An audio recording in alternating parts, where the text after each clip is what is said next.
आप सभी लोगों का स्वागत है फिर से एक बार इधवन क्रिक जोन में। आशा करता हूँ सभी लोग सही सलामत होंगे। तो चलिए शुरू करते हैं आज का वीडियो, जो कि आज एक बहुत ही धमाकेदार मुकाबला था। जैसा कि आपको पता है, लखनऊ सुपर जायंट्स और वही रॉयल चैलेंजर्स बेंगलोर के बीच मुकाबला था। वो बहुत ही अंधाधुंध मुकाबला था, बहुत ही दिलचस्प मुकाबला था। आखिर तक का मुकाबला बहुत ही रोमांचक भरा था, गरमाया हुआ मुकाबला था। क्योंकि देखें तो टॉस, हालांकि रॉयल चैलेंजर्स बेंगलोर ने टॉस जीता। टॉस जीत के पहले बल्लेबाजी का फैसला किया, और जैसा कि मैंने बताया कि वही जो ब्लैक सॉइल वाले पिच जहाँ पे स्पिनर्सों को मदद मिलती है, उस पिच पे आज मुकाबला हुआ। और ऐसा लग रहा था कि शायद आज रॉयल चैलेंजर्स बेंगलोर अगर थोड़े बहुत अपना विकेट जल्दी जल्दी गंवा जाएंगे तो वहाँ पे बहुत दिक्कत होने वाली थी। और वहाँ पे थोड़े बहुत चेंजेस भी किए अनुज रावत, जैसे कि मैंने बोला कि शाहबाज अहमद की जगह पे आए और वही आज यूटिलाइज भी किया। और वही जॉश हेजलवुड की वापसी हुई डेविड विली की जगह, और वही डेविड विली बाकी आईपीएल नहीं खेलेंगे, और वही उनके जगह पे रिप्लेसमेंट के तौर पे केदार जादव को लिया गया। और एक ऑलराउंडर, हालांकि गेंदबाजी भी करते हैं, ख़ास तौर पे बल्लेबाजी करते हैं, और पहले भी रॉयल चैलेंजर्स बेंगलोर के लिए मशक्क़त कर चुके थे। तो इसके लिए ही शायद ऐसा कुछ रहा होगा। और मिडिल ऑर्डर में थोड़ी बहुत कमज़ोरी होने के कारण शायद उनको लिया गया हो। लेकिन वही जो शुरुआत चाहिए था रॉयल चैलेंजर्स बेंगलोर को, वही हालांकि ये जो लो स्कोरिंग हालांकि मुकाबला होने वाला था। और आप क्या चाहते थे कि पावर प्ले में आप विकेट नहीं गंवाना चाहते, और वही किया। हालांकि गेंदबाजी अच्छी खासी गेंदबाजी रही थी। कृणाल पांड्या ने शुरुआत किया था, स्टोइनिस, नवीन उल हक ने पावर प्ले में अच्छी खासी गेंदबाजी की। और ख़ास तौर पे देखें तो पावर प्ले में अपना विकेट गंवाने नहीं दिया, और पावर प्ले में 42 रन जोड़ पाए। और ऐसा अच्छी शुरुआत दे गए थे रॉयल चैलेंजर्स बेंगलोर के सलामी बल्लेबाज, और आज बतौर कप्तान खेल रहे थे फैफ डु प्लेसी, जो कि अच्छी बात थी रॉयल चैलेंजर्स बेंगलोर के लिए। और वही विराट कोहली भी अच्छी खासी बल्लेबाजी कर रहे थे। 30 गेंदों में 31 रन की पारी के लिए 3 चौके जड़े। लेकिन फिर भी देखें तो क्या, क्योंकि आज पिच थोड़ी बहुत धीमी थी, और जिसके कारण आप चाहते थे कि थोड़ी बहुत इनिंग्स को बिल्डअप करें और पार्टनरशिप लगाए, रन से बटोरे, ताकि जितना भी हो सके रन से बटोरना चाहते हैं। आखिर में जाकर एक अच्छे टोटल तक पहुंचना चाहते हैं, चाहे जितना भी लो स्कोरिंग मुकाबला क्यों ना हो। और वहीं पे कोहली का विकेट गया। स्टंपिंग थोड़ी बहुत ललचाया था रवि बिश्नोई ने, वहाँ पे स्टेप पर के निकले खेलने को, और वहीं पे स्टंपिंग हो गए। उसके बाद डुप्लेसिस कप्तान ने थोड़ी बहुत साझेदारियाँ निभाई, थोड़ी बहुत गेम को चलाया, जो कि अमूमन ये देखें तो अच्छी खासी बात थी। और बीच में थोड़े बहुत स्कोर्स भी बनाए। लेकिन बाकी दूसरे एंड से अनुज रावत, मैक्सवेल, सुयस प्रभुदेसाई उतने ख़ास अंदाज से बल्लेबाजी नहीं कर पा रहे थे। पहला विकेट गिरने के बाद से एकदम से लगा कि वहाँ पे नए बल्लेबाजों को आकर बल्लेबाजी करना बहुत मुश्किल हो रहा था, जिसके कारण एक के बाद एक विकेट गिरते चले जा रहे थे, और उतने ख़ास अंदाज से पार्टनरशिप भी बीच में नहीं हो रहा था। और वही दिक्कत हो रहा था, और कि वही कप्तान ने भी थोड़ी बहुत की थी। लेकिन फिर भी कप्तान आखिर में जाते जाते 44 रन की पारी के लिए 40 गेंदों में एक छक्के एक चौके लगाए। यहाँ पे एक छक्का उतना ज़्यादा आप लगा नहीं सकते, क्योंकि ये गेंदबाजों के लिए अच्छी खासी पिच है, खासकर स्पिनर्स, अच्छा कृष्णप्पा गौतम भी खेले। वहीं पे अगर आप देखें तो अमित मिश्रा और वही रवि बिश्नोई थे, और उनके पास अगर देखें तो कृणाल पांड्या, तो अच्छे खासे स्पिनर्स के ऑप्शन थे। और वही केएल राहुल बतौर कप्तान तो खेले थे, लेकिन भाई स्टैंड इन कप्तान बने कृणाल पांड्या, क्योंकि पहले ही पावर प्ले में अगर देखें तो फील्डिंग के दौरान वहाँ पे उनको चोट लग गया था, थोड़े बहुत हैमस्ट्रिंग या फिर मसल पुल हो गया था, जिसके कारण आखिर में फील्डिंग नहीं कर पाए, और थोड़े बहुत ज़्यादा दिक्कत में दिख रहे थे। और आखिर में जाकर देखें तो बल्लेबाजी की दिनेश कार्तिक ने भी, और वही रनआउट्स भी देखने को मिले। और आखिर में नवीन उल हक ने भी अच्छी खासी गेंदबाजी की, 3 विकेट चटके, महत्वपूर्ण विकेट चटके, और ज़्यादा पार्टनरशिप लगने नहीं दिया बीच में, खास कर देखें तो। और आखिरी के 5 ओवर्स में करीब 35 रन ही जोड़ पाए, जिसमें 5 विकेट भी गंवाए, और ज़्यादा से ज़्यादा विकेट गंवाए। वरना 126 रन तक ही आखिर में जाकर पहुंचे, 9 विकेट गंवा के। वरना अगर 100, ऐसा लग रहा था कि 140-45 तक पहुंचते तो शायद ये मुकाबले के लिए थोड़े बहुत कम्पीट करने के लिए आसान होता रॉयल चैलेंजर्स बेंगलुरु के लिए। ऐसा एक समय लग रहा था कि शायद लो स्कोरिंग मुकाबला होगा, लेकिन वही ज़्यादा ही कहीं पीछे रह गए ना हो। और वही गेंदबाजी में नबीन उल हक की 3 विकेट बहुत ही महत्वपूर्ण थी, जबकि गेंदबाजी सभी गेंदबाज हालांकि किफ़ायती रहे। अमित मिश्रा ने भी 2 विकेट चटके 21 रन देकर, और वही रवि बिश्नोई ने भी 2 विकेट चटका 21 रन देकर 4 ओवर में अच्छे खासे किफ़ायती रहे। कप्तान स्टैंड इन कप्तान कुणाल पांड्या ने भी अच्छी खासी कप्तानी की, और वहीं पे 21 रन उन्होंने भी दिए। कृष्णप्पा गौतम ने भी 2 ओवर किए, लेकिन 1 विकेट चटके। तो अच्छी खासी गेंदबाजी रही, और फील्डिंग भी अच्छी खासी देखने को मिले, और बल्लेबाज को दिक्कत में डाला। वही जो उनका जो चाहते थे वही कर पाए गेंदबाजी करते हुए, लेकिन जहाँ पे 127 रन का लक्ष्य था और आप चाहते थे कि पावर प्ले को ज़्यादा से ज़्यादा यूटिलाइज करना, क्योंकि केएल राहुल बल्लेबाजी के लिए नहीं आए और आज ओपनिंग करने आए थे आयुष बदोनी। और वहीं पे दिलचस्प एक बात है कि आयुष बदोनी इम्पैक्ट प्लेयर के तौर पर आए थे यश ठाकुर की जगह पे। हालांकि केएल राहुल तब भी थे, केएल राहुल को सब्सटीट्यूट नहीं किया, तब ऐसा लग रहा था कि शायद केएल राहुल बल्लेबाजी के लिए बाद में आ सकते थे।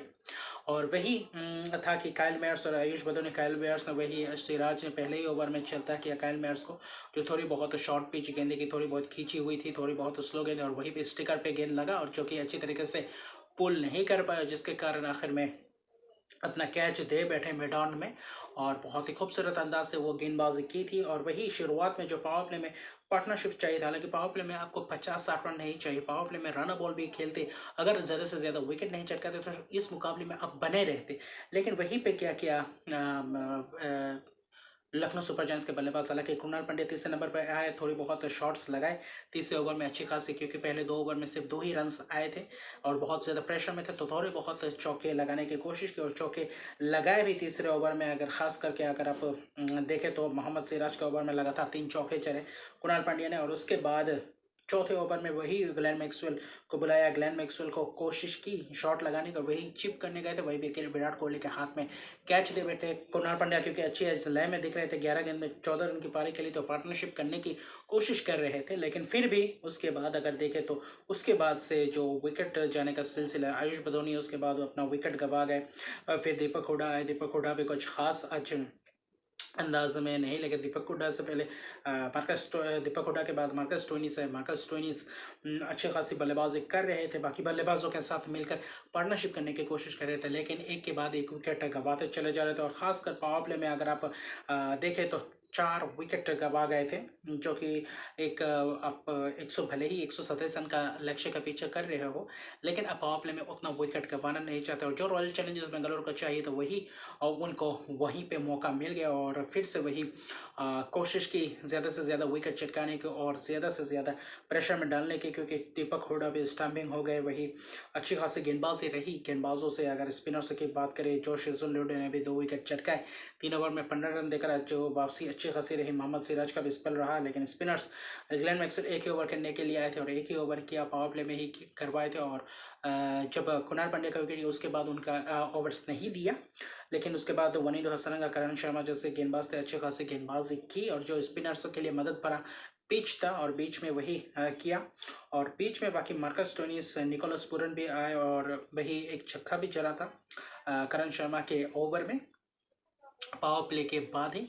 वहीं पे जब एक छक्का आ गया था, उसके बाद सिंगल्स पे रहते, और आखिरी गेंद पे वही मारने की कोशिश की, तो अच्छे खासे से बल्ले पे आए नहीं, और जहाँ पे टॉप एज लगा, जिसके कारण क्योंकि मैदान बड़ा था और वहीं पे कैच दे थे। और वहीं पे मैं बोलना चाहूँगा कि ये गैर जिम्मेदाराना शॉट था, क्योंकि उस वक्त वैसे शॉट की ज़रूरत नहीं थी, और जबकि एक छक्का आ गया था, करीब अब 6 रन पर ओवर भी आते तो उस वक्त ये भी अच्छा था, और आप विकेट गंवाना नहीं चाहते थे। लेकिन वहीं पे गैर जिम्मेदाराना शॉट मार के निकोलस पूरन जो उतना खास अंदाज से नहीं कर पाया, वहीं पे टीम को पूरी तरीके से मुश्किलात में डाल कर गए। वही मार्कस स्टोइनिस और कृष्णप्पा गौतम ने थोड़ी बहुत पार्टनरशिप बिल्डअप की, जो पार्टनरशिप चाहिए था। कृष्णप्पा गौतम भी अच्छी लय में दिख रहे थे, चौके शानदार चौके लगाए, और वही खूबसूरत बल्लेबाजी का मुजाहरा दिखा। उसके बाद करण शर्मा ने फिर से स्टोइनिस को आउट किया, और स्टोइनिस छक्का लगाने गए थे, थोड़ी बहुत आउटसाइड ऑफ स्टंप के बाहर गेंद की, तो वहीं पे छक्का मारने की कोशिश की, वहाँ पे देखे तो लॉन्ग ऑफ पे कैच दे बैठे। और उसके बाद ये था कि यहाँ से मुकाबला अब वापसी करना बहुत ही मुश्किल था, क्योंकि केएल राहुल तब भी नहीं आए थे, और कृष्णप्पा गौतम और रवि बिश्नोई वहाँ पे मुश्किल था, क्योंकि स्लो पिच जितना भी देर होता वहाँ से ज़्यादा स्पिनर्सों का मदद मिल रहा था, और तब वापसी करना और ओवर में 7-8 रन 10 रन लाना बहुत ही मुश्किल हो रहा था। फिर भी कोशिश की कृष्णप्पा गौतम ने, लेकिन वही जो रन आउट हुआ था अगर आप देखें तो कृष्णा पर गौतम के जो 12वें ओवर में जब रन्स करीबन आ गए थे 11 में, 11 ओवर में 66 रन थे, 6 विकेट गंवा चुके थे और तब पार्टनरशिप की ज़रूरत थी और वहीं पे रन आउट हो गए। वहाँ पे एक रन आप लेते तो अच्छा रहता, उतना ज़्यादा नुकसान नहीं होता, लेकिन अपने विकेट रन आउट के तौर पे थी और वहीं पे और भी ज़्यादा दिक्कत में आ गए थे और विकेट ज़्यादा गंवा गए थे। फिर रन्स भी चाहिए थे और पीछे बल्लेबाज भी नहीं थे, और जिसके कारण ओवर देखे तो ओवर दर ओवर अच्छी खासी प्रेशर में डालते गए और स्पिनर्स बीच में अच्छी खासी गेंदबाजी करते गए। वरिंदर हसनंगा ने 20 रन दिए, 1 विकेट चटकाए 4 ओवर में। वही करण शर्मा ने भी बीच में आकर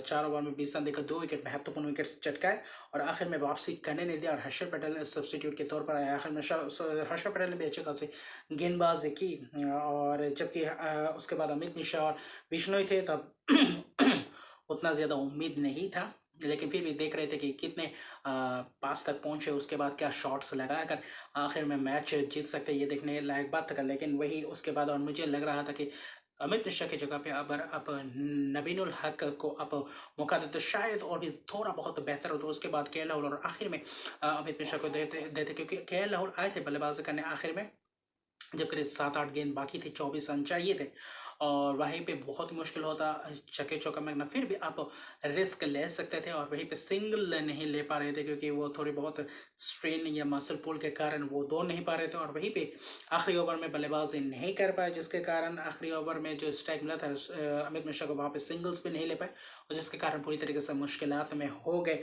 और वहीं पे मुकाबला हार गए। और आखिर में अच्छी खासी तगड़ा मुकाबला बना था, 108 रन बनाए आखिर में, अपना विकेट पे दे बैठे अमित मिश्रा 19 रन की पारी के लिए, अच्छी खासी पारी के लिए। वही नबीनुल हक ने भी 13 गेंदों में 13 रन की पारी के लिए और कप्तान नशू ने रन बनाकर नवाद है, 3 गेंदे सिर्फ फेस किए थे, तो ये आते ही मारना बहुत मुश्किल था और स्लो पिच में खासकर। तो यही जो लखनऊ सुपर जायंट्स ने कोशिश की थी उनको फंसाने की और वही अपने ही जाल में खुद फंस के बल्लेबाजी करती। और मुझे आज ज़्यादा बल्लेबाजी को मैं दोषी दूंगा क्योंकि वहाँ पे आप हड़बड़ाहट के कारण अपना विकेट गंवा बैठे, जहाँ पे इतना ज़्यादा तेज़ी से खेलने की कोशिश नहीं थी। सिर्फ आप अगर 7-8 ओवर तक विकेट बचाकर ज़्यादा से ज़्यादा रन्स बटोरते और सिंगल्स डबल्स में ज़्यादा से ज़्यादा विश्वास रखते तो शायद ये परिस्थिति आज आपके सामने नहीं होती और के राहुल को भी आना शायद नहीं पड़ता। तो वहीं पे थोड़ी बहुत गलती कर दी और जिसके कारण भुगतना पड़ा और हैजलवुड ने 2 विकेट चढ़े, सभी गेंदबाजों ने विकेट चढ़े। महिपाल लोमडोन ने 1 ओवर के 4 रन दिए, लेकिन फिर भी सभी हर्षल को 1 विकेट और वही ग्लेन मैक्सवेल को 1 विकेट, तो अच्छी खासी गेंदबाजी रही और आखिर में जाकर 18 रन से ये मुकाबला जीता। और हालांकि लो स्कोरिंग मुकाबला था, बहुत ही ज़बरदस्त था और आखिर में गर्मा गर्मी हो गई थी। विराट कोहली के साथ नबीनुल हक के बीच थोड़ी बहुत तू में हो गई थी और थोड़ी पूरा बात समझ में नहीं आया तो किस चीज़ को लेकर थोड़ी बहुत नाराज़गी जताई और वहीं पे थोड़े बहुत बयानबाजी हुई, थोड़े बहुत जहाँ पे हैंडशेक कर रहे थे मुकाबला ख़त्म होने के बाद, तो उसके बाद गंभीर के साथ थोड़े बहुत हुआ, तो ऐसे कुछ हलचल हुआ जो कि ये सही नहीं है। ऑन द फील्ड आप पूरे तरीके से एग्रेशन दिखा सकते हैं, कोई भी खिलाड़ी हो, लेकिन इस ऐसे चीज़ों को ज़्यादा से ज़्यादा बढ़ावा नहीं देना चाहिए। और वही मुकाबला हालांकि देखें तो ज़बरदस्त है और अभी 2 अंक मिल चुके हैं और अभी फिर से 5वें स्थान पे आ चुके हैं रॉयल चैलेंजर्स बेंगलोर। और अभी पॉइंट्स टेबल पूरा तरीके से खुला हुआ है और अभी पूरा तरीके से आईपीएल मुकाबला बना हुआ है, टूर्नामेंट पूरा तरीके से ओपन हो चुका है और अभी बहुत दिलचस्प बन चुका है ये टूर्नामेंट। अभी आने वाले मुकाबले बहुत ही ज़बरदस्त होंगे, तो देखते हैं क्या होता है। तो मिलते हैं अगले वीडियो में एक और प्रीव्यू वीडियो के साथ। तो अभी के लिए इतने, अगर अभी तक मेरे चैनल को सब्सक्राइब नहीं किया तो मेरे चैनल को सब्सक्राइब कर दीजिए, लाइक शेयर कमेंट जरूर कीजिए। तब तक के लिए गुड बाय।